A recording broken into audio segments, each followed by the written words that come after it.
விஜய் இணையர்களுக்கு அன்பு வணக்கம். நம்மோடு மூத்த பத்திரிகையாளர் திரு மணி இணைந்திருக்கிறார். வாருங்கள் பேசலாம். சார் வணக்கம். வணக்கம். எடப்பாடி பழனிசாமி அவர்களிடம் நேற்று செய்தியாளர்கள் ஒரு கேள்வி கேட்டாங்க, இந்த கூட்டணி தொடர்பாக. அதற்கு பாஜகன்னு குறிப்பிட்டே கேட்டாங்க, பாஜகவோடலாம் கூட்டணி இப்போ வாய்ப்பு இருக்காங்க. அதற்கு அதெல்லாம் தேர்தல் நேரத்துல தான் முடிவு பண்ணுவோம் அப்படின்னு அவர் சொல்லியிருந்தாரு. இதுக்கு முன்னாடி பாஜகவுடன் எந்த காலத்திலும் கூட்டணி இல்லை அப்படின்ற மாதிரி சொல்லிட்டு இருந்த எடப்பாடி பழனிசாமி நேற்று இதை கொஞ்சம் சைலண்டா கடந்து போனது கொஞ்சம் மீண்டும் கூட்டணி தொடர்பான சர்ச்சைகளை கிளப்பியிருக்கு. எப்படி பாக்குறேன்? ஆமா, உண்மைதான். கூட்டணி தொடர்பான சர்ச்சைகளை கிளப்பியிருக்கு. தெளிவா இருக்கு கேள்வி. தேர்தல் நேரத்தில் முதல் கேள்வி பாஜக பாமகவுடன் கூட்டணி சேருவீர்களா அப்படின்றது. தேர்தல் நேரத்தில் தான் முடிவு செய்யப்படும்ன்றாரு. அப்புறம் ரெண்டாவதாக ஸ்பெசிஃபிக்காக கேட்குறாங்க, பாஜகவுடன் கூட்டணி சேருவீர்களா, பாஜகவுடன் கூட்டணி சேருவீர்களான்னு 2-3 தடவை கேட்குறாங்க. அப்போ தான் ஒரு நீண்ட விளக்கம் கொடுக்குறார். தேர்தல் என்பது சட்டமன்ற தேர்தல் 5 ஆண்டுகளுக்கு ஒரு முறை வரும், நாடாளுமன்ற தேர்தல் 5 ஆண்டுகளுக்கு ஒரு முறை வரும். தேர்தல் நேரத்தில் ஒத்த கருத்துடைய கட்சிகளுடன், அதிமுக தலைமை இருக்கும் கட்சிகளுடன் கூட்டணி அமைப்போம் அப்படின்னு சொல்லிட்டு அவர் காரில் ஏறி போகிறாரு. தெளிவாக எடுத்த எடுப்பிலே பாஜகவுடன் கூட்டணி இல்லை. பாஜகவுடன் கூட்டணி இருக்கா? இல்லை. ஒரே வார்த்தை, சிம்பிள். இவ்வளோ நீண்ட பரிமாணங்கள் பொழிப்புற தேவையில்லை. எலெக்ஷன்னா என்ன, அசம்பிளி எலெக்ஷன்னா என்ன, பார்லிமெண்ட் எலெக்ஷன்னா என்ன, இந்த மாதிரி எந்த விதமான விளக்கமும் கொடுக்க வேண்டிய அவசியமே கிடையாது. டைரக்டாக ஒரே வார்த்தை, ஒற்றை சொல் போதும். இல்லை, இல்லவே இல்லை, அவள்தான். இல்லை அல்லது இல்லவே இல்லை, ஃபைன். ஆம்பிகுட்டிக்கு இடம் கொடுத்துட்டு போயிருக்காரு. இப்போ இது நடந்து 24 மணி நேரம் ஆகும் போகுது. இப்போ தெளிவுபடுத்திருக்கலாம்ல. அவர் எங்கே இருந்தாருனாலும் அவங்க பக்கத்தில் தொலைக்காட்சிகள் இருப்பாங்க. இப்போ சேலத்தில் இருக்காருன்னு நினைக்கிறேன். அவர் ஜெயக்குமார் தெளிவுபடுத்திருக்காரு. கேளுங்க. சேலத்தில் இருக்கார். பார்த்து டிவியை கூப்பிடுங்க. நான் சொன்னது தவறாக புரிந்து கொள்ளப்பட்டிருக்கிறது. பாஜகவுடன் கூட்டணி இல்லை என்கின்ற கருத்தில் எந்த மாறுபாடும் இல்லை அப்படின்னு ஒரே வார்த்தை. இன்னைக்கு காலைல 11 மணிக்கு, சரி நைட் ஏதோ கவன பேச காலையில் சொல்லிட்டாரு, காலைல 11 மணிக்கு கூப்பிட்டு எல்லாரையும் சொல்லி இந்த நேரம் முடிஞ்சிருக்கும். இப்போ ஜெயக்குமார் சொல்லியிருக்காரு. கேபி முனுசாமி மறுபடியும் பொடி வச்சு பேசுகிறாரு, அது ரகசியம் அப்படின்றாரு. இல்லைன்னு சொல்லலை, திட்டமிட்டு மாற்றி மாற்றி பேசுகிறாங்க. ஜெயக்குமார் இல்லைன்றாரு, கேபி முனுசாமி பிஜேபியுடன் கூட்டணி இல்லைன்னு அவர் சொல்லலை, அது ரகசியம் அப்படின்ட்டு போகிறாரு. எதுக்கு இந்த டாப்பிக்கை மறுபடியும் கிளப்பி விடுறாங்க? இவரால் தானே வந்தது. நேற்று கேட்டாலும் சிம்பிள் கொஸ்டின், இல்லை இல்லை. அப்பயும் அடங்க மாட்டானுங்க. திமுகவோட தொங்கு சதைகளும் திமுகவும் அடங்காது. என்ன பண்ணுவானுங்க? அப்போ மறுபடியும் பேசுவானுங்க.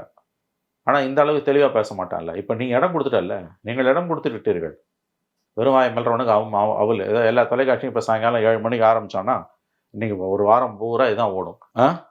எங்கே எவன் குடி கட்டாலும் உலகமே அழிஞ்சாலும் அதிமுக உள்விவகாரத்தை பேசுகிற தொலைக்காட்சிகள் அத்தனை பேரும், ஒரு 10 தொலைக்காட்சி இருக்குது தமிழ்நாட்டில், ராத்திரி 7லேருந்து 9 மணி டிபேட்டில். ஏன்னா அந்த டிபேட்ஸுக்கு மக்கள் கருத்தை உருவாக்குறதுல ஒரு முக்கியமான பங்கு இருக்குது. ஆரம்பிச்சிட்டானுங்க இப்பயே.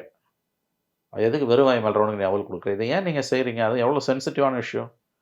விஜயுடன் கூட்டணி இருக்கா இல்லையானா பதில் சொல்லாமல் போனாக்கா ஒத்த கருத்துள்ள கட்சினா யாரும் கண்டுக்க மாட்டாங்க. பிஜேபி தான் உயிர் நாடின்னு தெரியும். அதை வச்சு தான் உங்களை அடிக்கிறானுங்க எதிர்கட்சிகளும் ஊடகங்களும்ன்றது உங்களுக்கு நல்லாவே தெரியும். ஒரே வார்த்தை நான் சொல்கிறேன், இல்லை, முடிஞ்சு போச்சு. ஸோ என்ன சொல்ல விரும்புகிறார் எடப்பாடி? இந்த குழப்பத்தை திடீர்னு அவர் ஏற்படுத்தியிருக்காரு. அப்போ இந்த சந்தேகம் எல்லாரும் மனதிலும் எழுவது இயல்பு தானே. ஏன் இன்றைக்கி இந்த மாதிரி? நேற்று நான் என்ன சொல்ல, தவறுதெல்லாம் நேற்று பேசியிருந்தா நீ உடனே காலையில் ரியாக்ஷன் கொடுத்துருக்கலாமே. பதில் ரியாக்ஷனே இல்லையே. மாறா அடுத்த கட்டத்தில் அவருடைய ஆதரவாளர்களாக கருதப்படுகிற 6 பேர் அணியில் இல்லாதவர்களாக கருதப்படுகிற நம்முடைய ஜெயக்குமாரும் நம்முடைய கேபி முனுசாமியும் ஆளுக்கு ஒரு பதில் சொல்கிறாங்க. இல்லைன்றாரு ஜெயக்குமார், கேபி முனுசாமி அது ரகசியம் அப்படின்ட்டு போகிறாரு. அப்போ என்ன அர்த்தம்? அது எப்படி வேணால் நீங்கள் இன்டர்பிரட் பண்ணிக்கலாம். பிஜேபி ஏடிஎம் கூட போகுது என்ற அந்த பிரச்சாரம் மேலும் வலுப்பெறும். பாஜகவுடன் கூட்டணி சேர வேண்டிய நிர்பந்தத்திற்கு மீண்டும் அதிமுக தள்ளப்பட்டு எப்பயுமே இருக்குங்க அந்த நிர்பந்தம். புதுசாலாம் ஒன்றும் கிடையாதுங்க. அந்த நிர்பந்தம் எல்லா காலத்திலும் இருந்துக்கிட்டே தான் இருக்குது. Day 1லேருந்து இது இருக்குது. 2023 செப்டம்பரில் அவர் என்டிஏ விட்டு வெளியில் வந்ததுலேருந்து இந்த நிமிஷம் வரைக்கும் அந்த கடுமையான நிர்பந்தம் இருந்துக்கிட்டு தான் இருக்குது. பார்லிமெண்ட் எலெக்ஷன் தனியாக நின்னா கூட அந்த நிர்பந்தம் இருந்துக்கிட்டே தான் இருக்குது. எடப்பாடி பழனிசாமி அவர்கள் இப்படி பூடகமாக பேசி பேசி இன்னும் கொஞ்ச காலத்தில் அதை பகிரங்கமாக பேசலாம் அப்படின்ற மாதிரி எதுவும் பிளான் வச்சுருக்காரு? அது அவரை தான் கேட்கணும். இன்றைக்கி பேசுகிறத வச்சு தான் முடிவு செய்ய முடியும். நாளைக்கு பூடகமாக பேசிட்டு நாளைக்கு ஓப்பனாக பேசுவாரான்றது அவருக்கு தான் வெளிச்சம். அப்படி பேசுறாரு ஒரு கட்சி தலைவர். அப்படியே பேசினாலும் ஜெயக்குமார் மறுக்கிறாருல்ல. அதை தாங்க நான் இவ்வளோ நேரம் சொல்கிறேன். ஜெயக்குமார் மறுக்கிறாருன்னா முனுசாமி மறுக்கணும்ல. முனுசாமி எதுக்கு பொடி வச்சு பேசுகிறாரு? இல்லை, உள்ளுக்குள்ள ரெண்டுக்கு கருத்து, ரெண்டு ஒப்பீனியன் இருக்கு. 6 பேர் அணி பிஜேபியோட போகணுன்றாங்க. ஜெயக்குமாரும் முனுசாமியும் எடப்பாடி அணி. அதில் அவரோட அணியில் இருப்பவராக கருதப்படுறவரே இன்றைக்கி அதை பொடி வச்சு பேசுகிறாரு. அப்போ ஸ்பெகுலேஷன் தான் ரைஸ் ஆகும். நிச்சயமாக வந்து இது குழப்பம்தான், தேவையில்லாத குழப்பம்.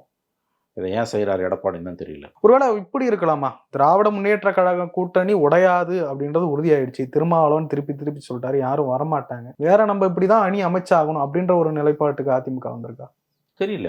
அது இருந்தாலும் அது ஏன் இப்போ சொல்லணும்? அலையன்ஸை பற்றி பேச வேண்டிய அவசியமே இப்போ இல்லை. எலெக்ஷன் எங்கேயோ கிடக்குது, இன்னும் 1.5 வருஷம் இருக்குது.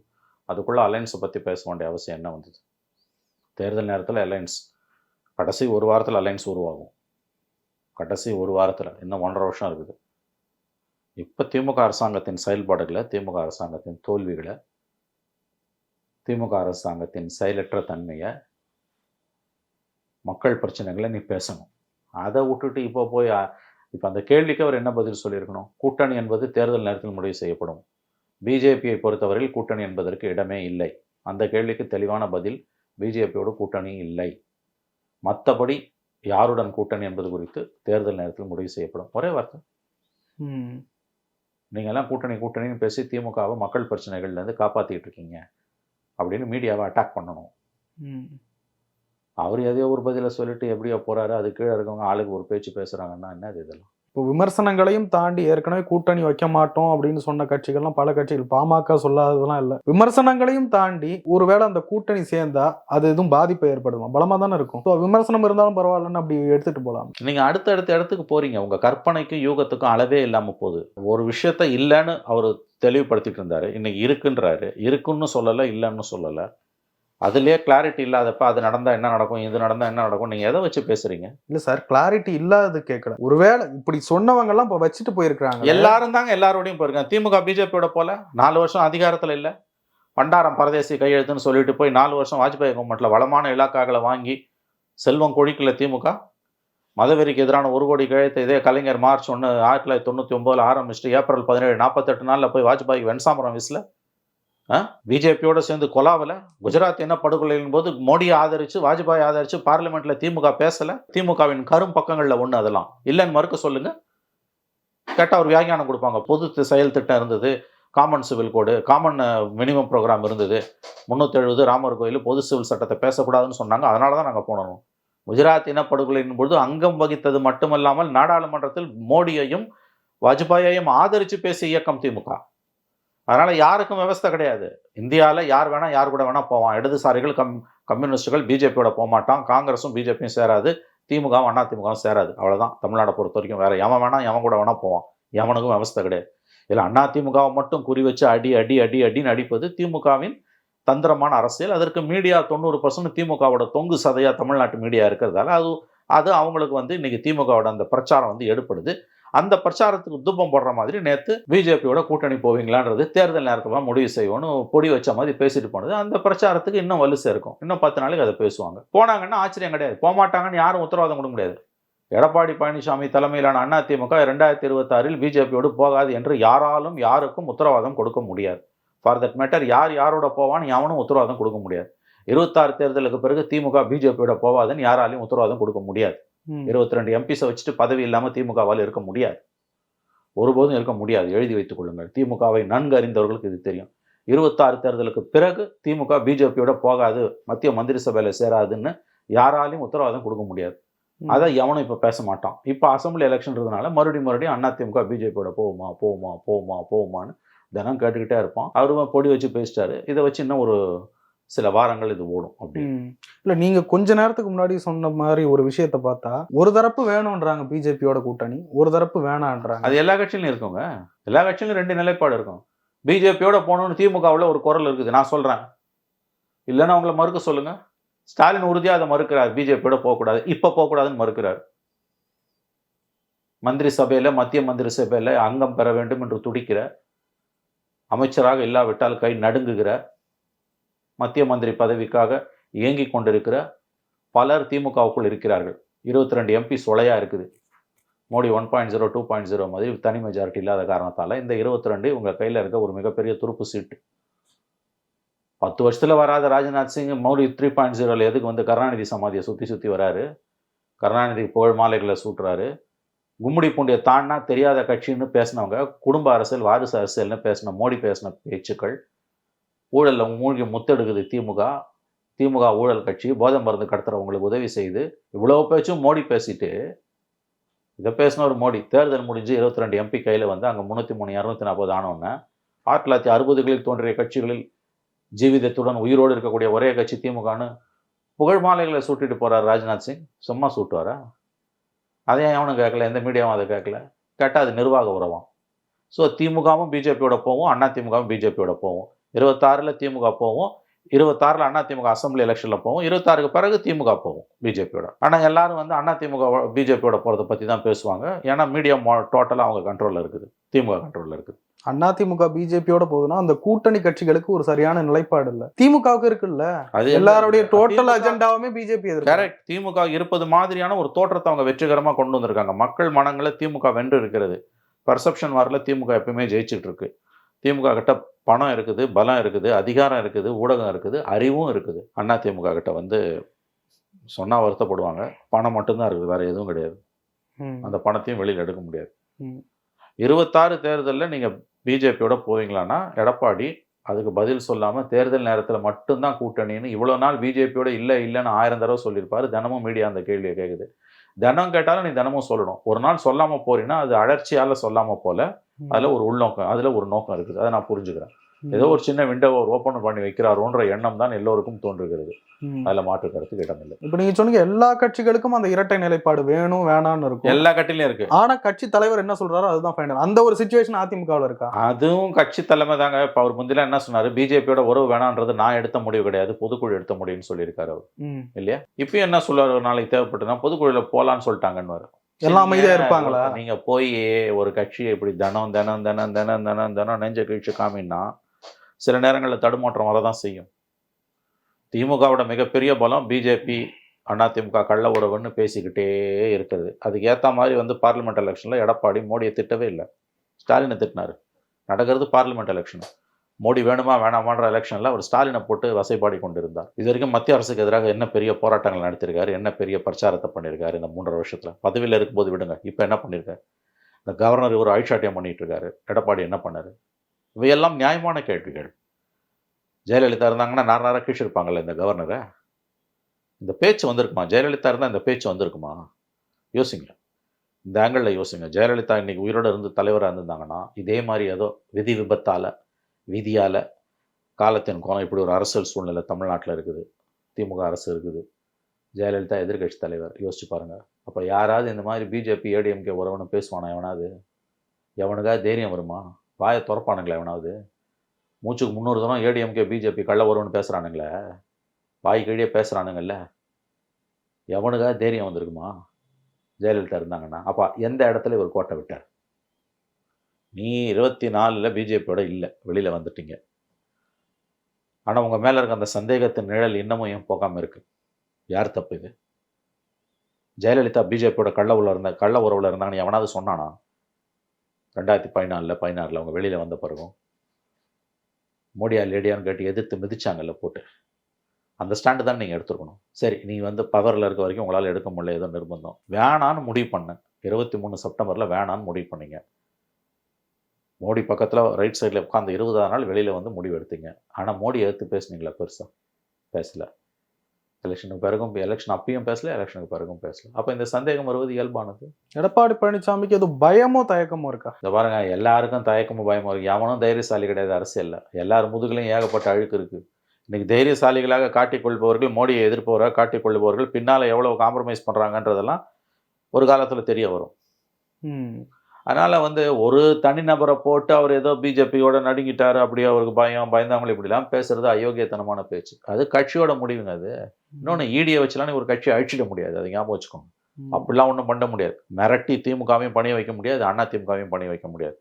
கடந்த கால உதாரணங்கள் எப்படி இருந்ததுன்னா அது அந்த காலகட்டம் அந்த மாதிரி இருந்தது.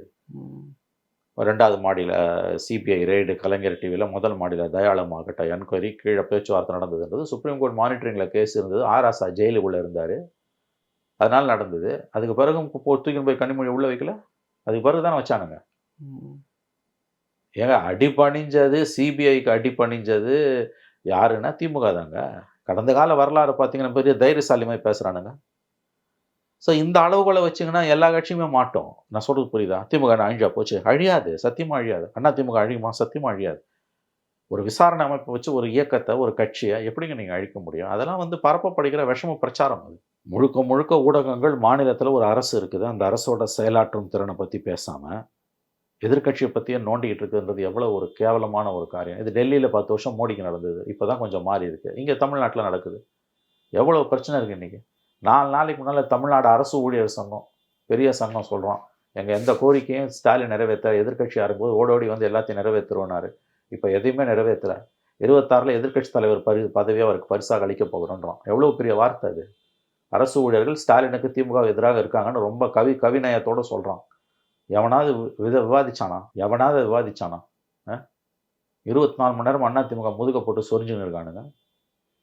ஆகவே ஏகப்பட்ட மக்கள் பிரச்சனைகள் இருக்குங்க. அதுலேருந்து திசை திருப்புறதுக்காக அலையன்ஸை பற்றியே புதுவெளியில் விவாதம் நடக்குது. 1.5 வருஷம் இருக்குது. கடைசி ஒரு வாரத்தில் மாறும், ஞாபகம் வச்சுக்கோங்க. கடைசி ஒரு வாரத்தில் மாறும். அது தெரியாமல் விளையாடின்னு இருக்காங்க, மக்களை ஏமாற்றிட்டு இருக்காங்க. கையில் மீடியா இருக்குன்ற ஆணவத்தில் நெரேட்டிவை கண்ட்ரோல் பண்ணிட்டு இருக்காங்க. இப்போ இந்த கான்ட்ரவர்சி கூட ஒரு திட்டமிட்டதாக இருக்கலாம். அப்படி நான் அப்படி சொல்லலை. அவர் போய் பலியாக இருக்கார். அவர் தான் இதை ஆரம்பித்தது எடப்பாடி, அதை நான் ஒத்துக்கிறேன். இதை திமுகவை ஊடகங்களும் ஆரம்பிக்கல. அவர் போய் விழுந்திருக்காரு. வேலைலாம் இல்லை, இவங்க எங்கே வலையை விரிச்சாங்க? ஒன்றும் வலையெல்லாம் இவனுங்க விரிக்கல. வழக்கம் போல இவனுங்க துவேஷ பிரச்சாரத்தை பண்ணிட்டு இருக்காங்க. அவர் வந்து வழக்கமாக பதில் சொல்கிறவர் இல்லை. நான் இவ்வளோ நேரம் சொன்னேன், பிஜேபியோட கூட்டணி இருக்கா? காரில் ஏறும்போது இல்லை, ஒரே வார்த்தை. அதுக்கு ஒரு பெரிய வியாக்கியானம், பெரிய பரிமேலழகர் பொழிப்புரை எழுதுறாரு. திரு எலெக்ஷன்னா என்ன? 4 வருஷத்துக்கு 5 வருஷத்துக்கு ஒரு தடவை அசம்பிளிக்கு வரும், 5 வருஷத்துக்கு ஒரு தடவை பார்லிமெண்ட்டுக்கு வரும், கூட்டணிகள் அமையும், மக்கள் முடிவு செய்வார்கள், ஒத்த கருத்துள்ள கட்சிகளுடன் அதிமுக பயணிக்கும். இது இந்த பதிலை கொடுத்தீங்கன்னா பிஜேபியோட நீ போகிறோம்னா எல்லாரும் சொல்லுவான். அதான் நடக்குது. இப்போ கொஞ்ச நாளைக்கு முன்னாடி அமித்ஷா ஒரு விஷயம் சொல்லியிருந்தாரு, கதவுகள் திறந்தே இருக்கு. இன்னமும் அந்த கதவு திறந்தே தான் இருக்கா? கதவு, ஜன்னல் எல்லாம் திறந்தா இருக்கும். பிஜேபியை பொறுத்த வரைக்கும் எல்லாத்தையும் திறந்தா அவங்க வச்சிருப்பாங்க. இல்லை, நடுவில் அண்ணாமலை க்ளோஸ் பண்ணுறது. அதெல்லாம் ஒன்று. இன்னொரு கூத்து இருக்கு. இப்போ இந்த மாச கடைசியில் அண்ணாமலை வராரு, 28ஆம் தேதி. ஆமாம், வந்த பிறகு தான் இருக்குது வேடிக்கை. அவர் வந்து எடப்பாடி தலைவராக இருக்கும் வரையில் அதிமுக கூட்டணி இல்லைன்னு ஒரு குண்டை போட்டாருன்னு வச்சுக்கோங்க. அப்போ எடப்பாடி எங்கே போய் முகத்தை வைத்துக் கொள்வார்? அதுக்கெல்லாம் வாய்ப்பு இருக்குது.